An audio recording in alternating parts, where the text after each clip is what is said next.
మాత్రే నమః వారాహి దేవి నమః. అందరికీ నమస్కారం అండి. ఈరోజు చెప్పబోయే మంత్రం వచ్చేసి అమ్మవారి విశేషవంతమైన నామాల్లో ఒకటి అన్నమాట. సహస్రనామాల్లో ఒకటి. ఈ మంత్రాన్ని కనుక మీరు రాత్రి జపించి పడుకుంటే తెల్లవారేసరికి అద్భుతాన్ని చూస్తారు. అలాగే ఈ మంత్రాన్ని రాత్రి 10 గంటలు దాటిన తర్వాత 2 గంటల లోపు 108 సార్లు జపించండి. మీ కోరిక ఏదైనా సరే ఖచ్చితంగా తీరుతుంది.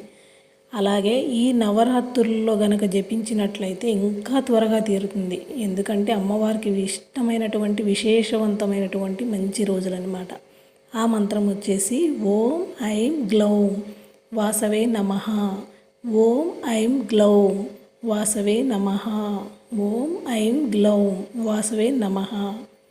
విన్నారు కదండి. మన ఛానల్ నచ్చినట్లయితే చిన్న సబ్స్క్రైబ్ చేసుకోండి, ఒక లైక్ ఇవ్వండి. Thanks for watching. స్వస్తి.